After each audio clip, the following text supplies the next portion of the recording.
Rogers TV. We want to hear from you. Provide feedback on this show or find out how you can get involved. Call, email us, or scan the QR code to take our quick survey.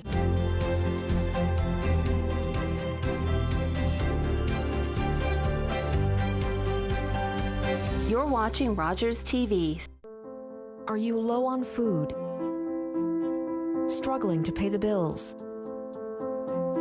Overwhelmed by life's challenges? When you need support but don't know where to turn, just dial 211. 211 connects you to the programs or services near you. 211, how can I help you? 211. Help starts here.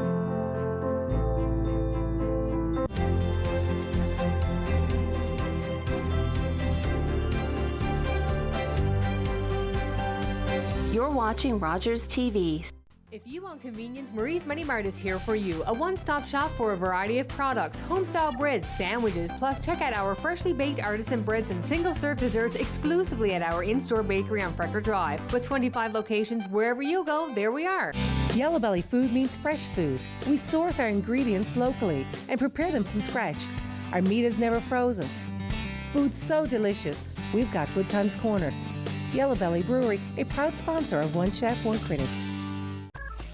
Today in my kitchen, we have the battle of the Twillingate innkeepers. They're in the tourism and hospitality industry and have served thousands of meals. Let's see if they can cook. Today on Scoff Off. Well, usually your planning takes more than 20 minutes, so cooking in 20 minutes is a wild ride. Well, I was actually thinking it was probably done in segments, so more bite-sized pieces. And so when I realized it was going in real time, I was like, well, this could get very interesting.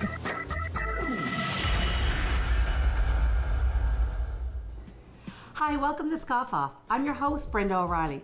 Scoff Off is a light-hearted cooking competition where we take two guests, a secret basket of ingredients, and only 20 minutes on the clock. And today we have two fantastic guests, friends of mine. Deborah Bourden, how are you? I'm very well and nervous. Don't be nervous. It's okay. You've been in my house before. I have indeed. But you've been cooking, and it's a whole different experience. Right. And Wilma Hartmann, how are you? I'm good, thank you. And thank you for getting that Wilma right. It's not everyone that gets the W. Right. Yeah. So that's you're from South Africa, so that's... It's original. It's an Afrikaans thing, yeah. But if you can say Jacques Villeneuve, you can say my name. That's there right. You go. Perfect. Now, you guys are business partners and spouses, and you own the Anchor Inn and many things we're going to talk about in a little bit in Twillingate. So you've seen and served a lot of people food. You fancy yourself a cook? Not at all, actually. I think that's one of the main reasons I own a restaurant, is so that someone else can cook for me. That's right? good. That's a good point. And yourself? Exactly. Well, Brenda, you're one of the few people I know that can cook and run a food business. We run a food business, and I cook at home, but I don't cook commercially. I realized very quickly it's a very different thing. Okay, so it sounds like you've got a little bit of an advantage today, maybe. Anyway, when we come back, we're going to open up the basket. Stay tuned to Scoff Off.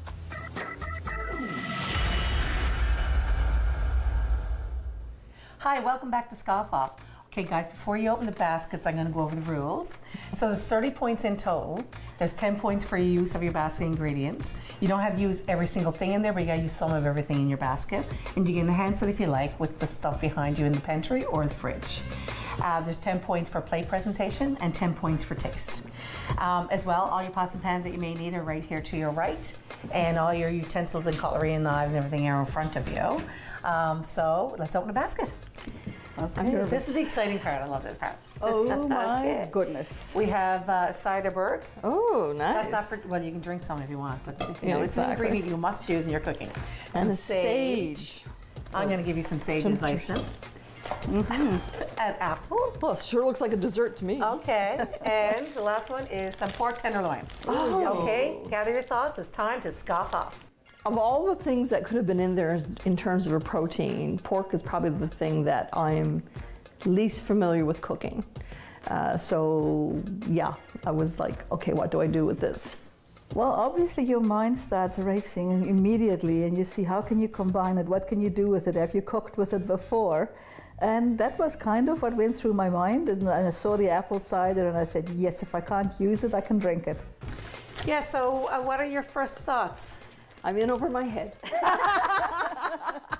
I've never done this in 20 minutes. Well, yes, it's not hard. You can cut something up and cook it. It's really I was exactly. expecting something really like quite simple, rabbit right? or moose, which I wouldn't know what to do with. Oh, well, yeah. Well, I wasn't going to be that mean to you, right? Appreciate that. So, sage. Have you ever cooked with sage? Never. Do you know what it tastes like? No, but I'm about to find out. Okay, there you go.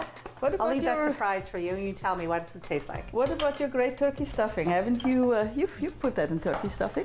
That turkey is your thing. Oh, that's right. Yeah, but we use savory. It's very yeah, similar, very right? similar. It's got more mint or.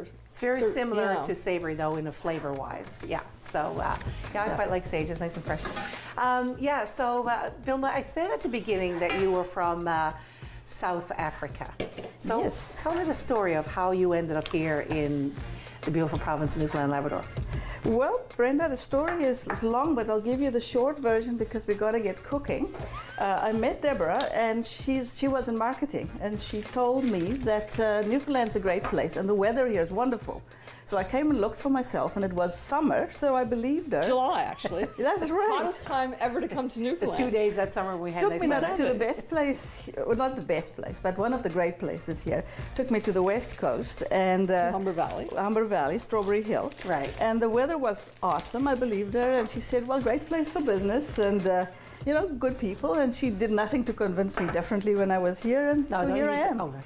You know, it was really funny because the first time she saw snow, she thought it was miraculous, right? She was just out there so excited, and then day 2, and then day 3, and then day 4, and she was, does it stop? Wow, and so you've been here ever since? Have been here ever since. So did you come from South Africa too? Yes, I did. Oh, And wow. the adjustment wasn't so much coming from one country in the south to a country in the north, but it was moving from a large city to a small city, which I've come to love dearly. Right. Yeah. Oil. And so, Deborah, at the time you were working in communications, I marketing was indeed. communications, which you're not working in now because, like, let's face it, that's the It's big what- skill when you got your own business that you're running. But so you were working with some marketing agencies, so I guess that's what Strawberry Hill. Yeah, so actually at the time, I was one of the shareholders and owners of Newfound Group, which owned Strawberry Hill Right. Resort at the time, and we then later started Humber Valley Resort. Right. But so that's how we ended up at Strawberry Hill, because we were, at that point, we had just started with the development of Humber Valley. Uh-huh. And so that was 1997 when that started. Wow. And that was the year the Queen came. Exactly. That was the 500 celebrations. That's right. Okay. The cabot, yeah, that's Yeah. right. So we saw the Matthew and was sailing around the coast that July. So there was, a few things happening. And, that's a long time ago. Kids were little, very young, Yeah. and we were young. Right. We didn't think so then, did we? No, we didn't think we were so Looking back, young. our kids are that age now. Exactly. Yeah. So you guys own the Twillingate, in Twillingate, beautiful town Twillingate. Yes. You own the Anchor Inn and, of course, the Hodges premises and George's restaurant. George's and, Restaurant, Captain's Pub, and Blue Barrel Gallery Cafe, and the Alphabet Fleet Inn. so a lot of things. So you guys are real economic engines out there in Twillingate. Yeah, well, I think we figured out sort of part the way through our career and lives that we were very keen on community development, and we used tourism and based that in arts and heritage as kind of the pillars that we use to build economic development for our small community of Twillingate.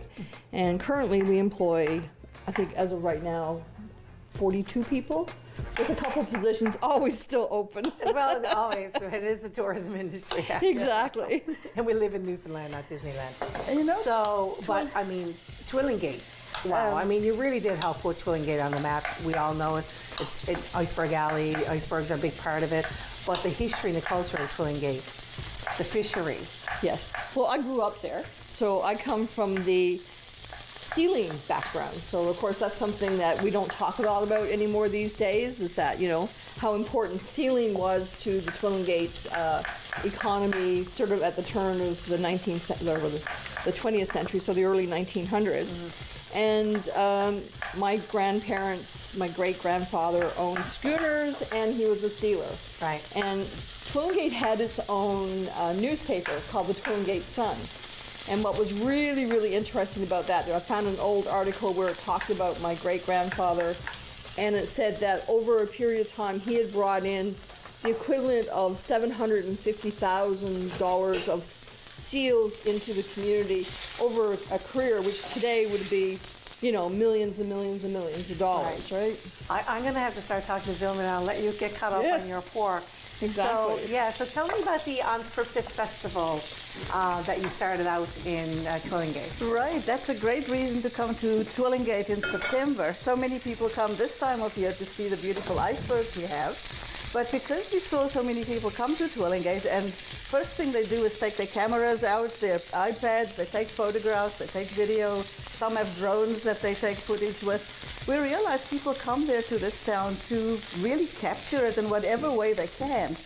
And that gave us the idea that in September, Twillingate is incredibly beautiful still, but many people go back to business and the summer holidays are over. And so we said, why don't we create a festival? I saw date syrup, but then I quickly forgot that it was date syrup. But that was okay. So I don't know whether she knew, but she had the big concept in her mind. She's the only person I know that combines sweet and salty with in ice cream and Pringles. So she would scoop her ice cream with Pringles, and you know, that just is the flavor combinations that she loves. So we created the Digital Arts Festival. This year, Deborah, it's 21 to 24 September, isn't it? That's 4 correct. days. Yeah. So we have workshops on the go of a digital nature. We have entertainment, we have food, we have festivities. So it's 4 wonderful days to come. And you've extended the season by doing something like that in the fall. And the festival is in its 9th year this year. And some wonderful people involved in it. And we meet people from all over who come now in September to take part of it. And, you know, we're out in the landscape, we take photos, video. Deborah has been part in creating some films with Roger Maunder. She's acted and she's directed and scripted. So it's, you know, all around a really wonderful time to be there. So the tourism industry, of course, you know, we work in it. The 3 of us work in the tourism industry, hospitality, and you know, we got a lot of challenges because we are a remote destination on the far east coast of Canada, and we're not an accidental touristy destination. You got to really well plan it. So Deborah, I'm so happy to pass the baton off to you as chair of Hospitality Newfoundland Labrador. And so Deborah, you're the new chair of Hospitality Newfoundland Labrador. You're welcome. And thank you. Well, you trained me well. So the issues continue. So what's our biggest issue that we have? Well, it's undoubtedly access. I mean, I think, you know, we are a remote location. We're off that beaten path. You know, we had, you know, concerns with access way before COVID, but obviously post-COVID, access is becoming a very, very big deal for us. People want to come here. We have a pent-up demand, but, you know, people aren't able to necessarily get here. And what I find most interesting was that Marine Atlantic just recently was going to be hiking their surcharge, and yesterday they announced that they won't be doing that. Right. So I like to think that, you know, things that we are saying are being heard. Right. And but there's a lot of work to do. And I noticed recently too, the president of Iceland was in town, and you know, Iceland has really transformed their fishery into tourism. Not that we want to forget about fishery. Fishery is our heartstrings and still exists, but we need more than that. We need other sustainable industries, and tourism is that. Absolutely, and I think that at the end of the day, smells good over there, Wilma. We would be able to,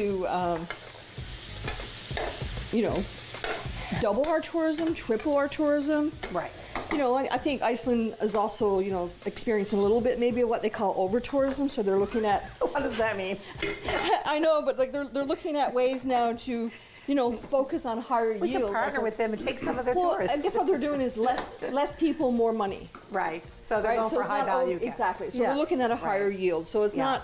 It's not that they're they want to still encourage a lot of tourism, but they want less people, more money. And I think that for off the beaten path destinations, I think that's an important focus. Right. Not as exclusive, but just trying to get more out of less, right? That's too right. much. Yeah. So if I turn the oven down, is that going to? Yeah, on your right there's the little. I don't know if it's too much though for a short period of time that you have left, maybe. Okay. Oh yeah, let's get into that, Yeah. right? Well, you do have 10 minutes left, but yeah. So, and Wilma, I noticed that like you guys are both leaders. And you're serving on a lot of boards, and Deborah is too, volunteering your time on boards and stuff. And I noticed that you're on the board of Newfoundland Power. I am. I've been privileged to be part of the board, and it's been an incredible opportunity. Obviously, I try to represent our tourism industry there. That's the hat I wear.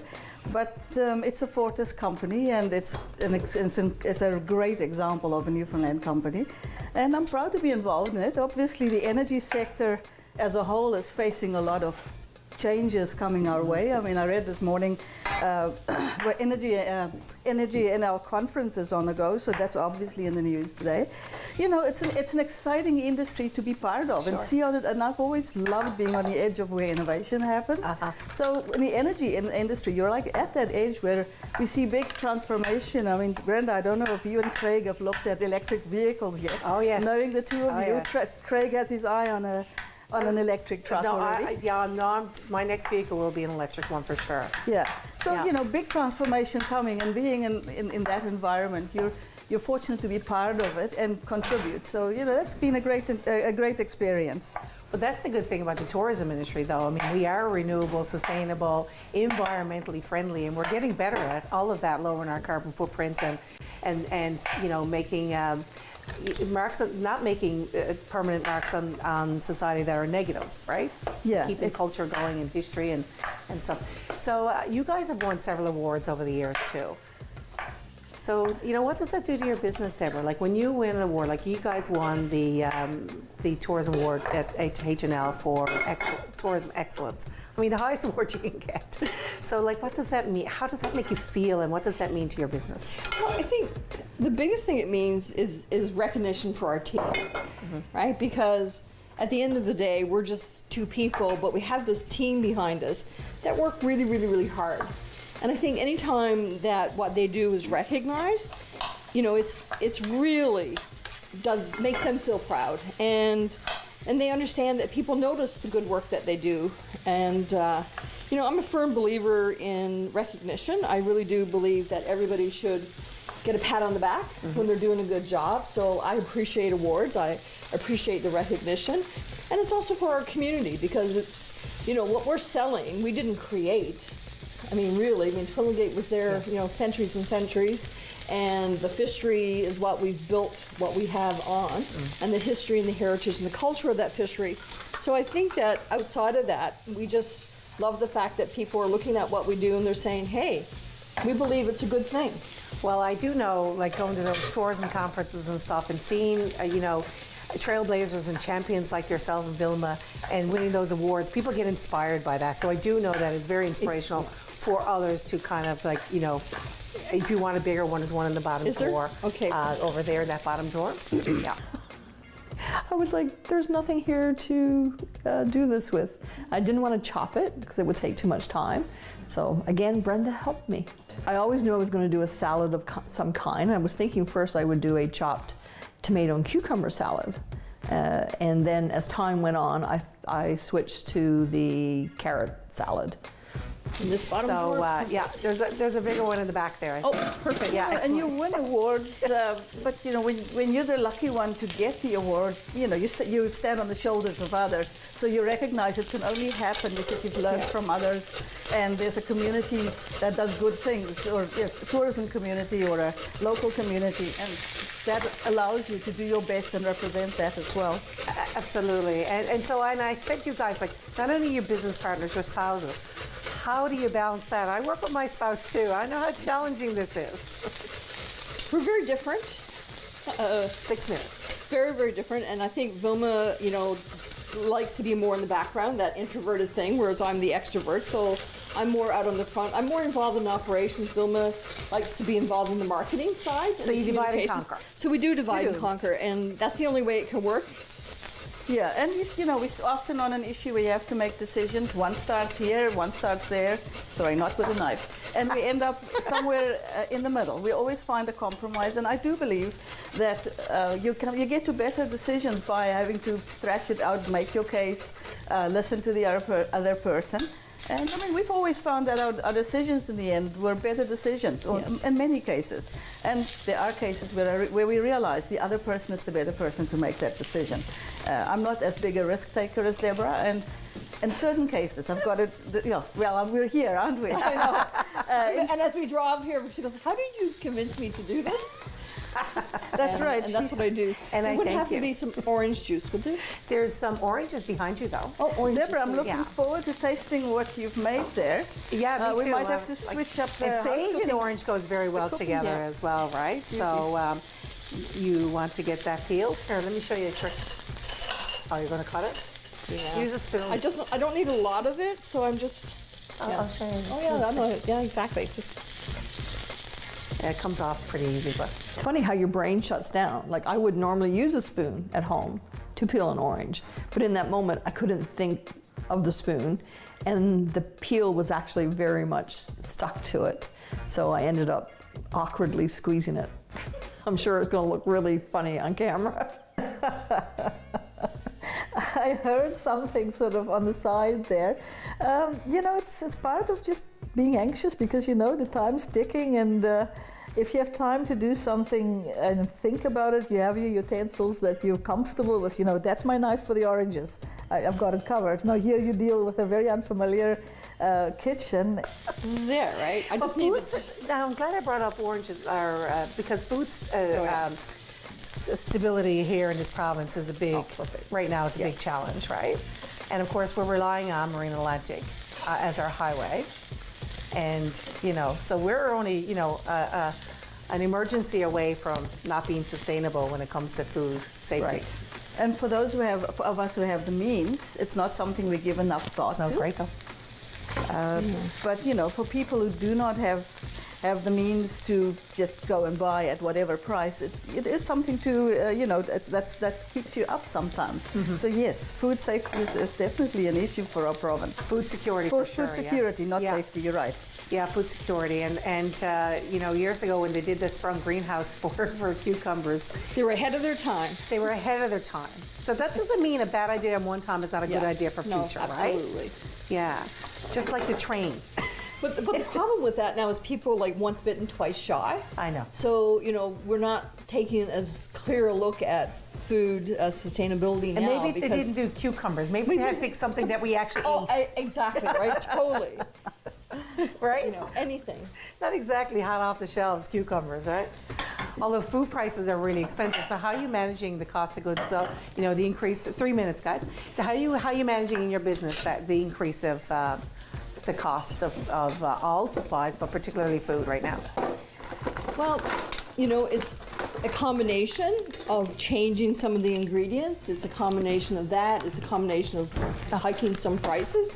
It's a combination of taking some things off the menu and looking at how we can still serve a good quality meal at Less is more. with less. Yeah, exactly. Yeah. So Yeah. and portion control, which I think we're all thinking about, not just from a cost perspective, but just in terms of what we put on a plate. Food wastage and Exactly, right? So but all of that. There's a fear though that like costs are soaring so high that we have to pass on to the consumer. Of course we do, but are we going to price ourselves out of that competitive market from a tourism perspective, right? I mean, I've traveled the world like yourselves, and cost of a destination is important, right? So we don't want to be so. 2 minutes. And what are you putting on over there now? You got some zucchini and some cauliflower, Just get a mushrooms. few vegetables quickly seared, just to do what the Canada Food Guide suggests. A little bit of protein and more vegetables. The Canada Food try- Guide. I love it. Keep with what is sensible. That's not how we planned the menus when we were putting wings on the menu, is it? That's right. You still have to give the people what they want, right? at the end of the day. Choice, So right. Deborah, you've got in there, in that carrot, you've got it, what's in there? Orange juice, I see. Orange you juice squeeze. and some sage. And some sage. Yeah. Okay, very good. So, Yeah, so these are great. And what do you got underneath your, so those Pork? are those are sliced apples. So mine is a combination of dessert slash entree. But that is how when I do cook, that's how I like to cook. you like the sweet end? I like the sweet and that together. I have to say, it is it's my downfall. 1 minute left. Wilma, what's your go-to dish? Because you told me that you do most of the cooking at home. So what is your go-to dish? That's a very interesting question, Deborah. Maybe I should ask you because you're the one eating it. Well, I can tell you what my favorite dish is. Okay. And that it would be That's Wilma's babuti, which is a South African dish that I'm begging for often. That's right. So what is in that? So it's ground beef and It's a curry-based it's a dish, curry yeah. base, yeah. And it's a yellow curry. Okay, so we're getting down to the last few minutes now. Yeah, And you got your pork in the oven, do you? Yes, pork is in the oven. I'm not sure that we'll have enough time for that pork. I think we were talking too much and forgot about... Well, the pork, I wasn't talking to the pork. He's still cooking. Okay, perfect. Okay, well, we're down to the end. We're going to take out the Wilma's pork. And when we come back, we'll see who wins. Stay tuned to Scoff Off. Welcome back to Scoff Off. Well, that was a lot of fun, guys. Thank you very much. It was. And listen, good luck with everything in your tourism business and your marketing business. And, you're doing great things out there in Twillingate. Really and truly beautiful. I've had the pleasure of staying out there and enjoying it, and it's just fantastic. So, this comes down to the 30 points, as I said. So, Deborah, you've got your apple in there, and your sage is in your carrot. And cider you used in with the date syrup. That was very creative. I like that. Yeah. Well, it's kind of a take on pork and applesauce, with a side salad. Right. So the medallions are done in the cider with the maple syrup. So it gives it that syrup. The date syrup, sorry. So that has a not sweet. It's a kind of a lovely texture sweet. So when it comes down to this, the point system, so you definitely have it for the presentation. You have it for use of your ingredients for sure. So it's going to come down to taste for sure. Okay, here we go. Where's the apple? Come back here.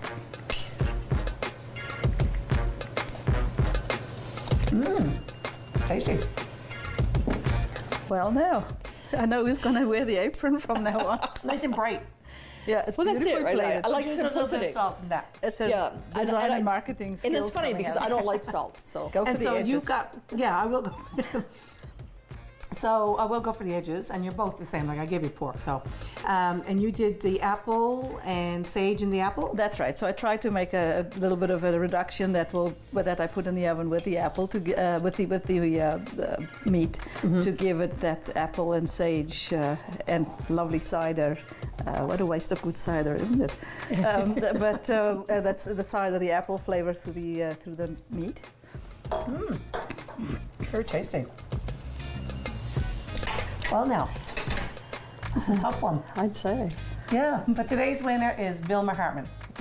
Oh no! That's it for this episode of Scoff Off. We'll see you soon. This one was a close one. It came down to taste, giving Wilma the edge and the win. Cheers! Enjoy that. I know, hey? So nothing really unexpected there. I think I came prepared to lose, but we're going to take this cider home to sell in the pub. Oh, so I'm I pretty thought you excited said about that. You're going to take it home to practice a bit more. That too.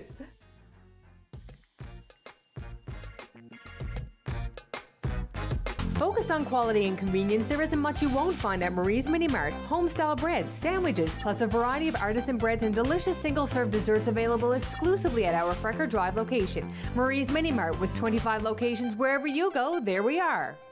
Yellow Belly food means fresh food. We source our ingredients locally and prepare them from scratch. Our meat is never frozen. Food so delicious, we've got Good Times Cornered. Yellow Belly Brewery, a proud sponsor of One Chef, One Critic. We want to hear from you. Provide feedback on this show or find out how you can get involved. Call, email us, or scan the QR code to take our quick survey. Canada's Got Talent is getting ready for the biggest season ever. 874,624,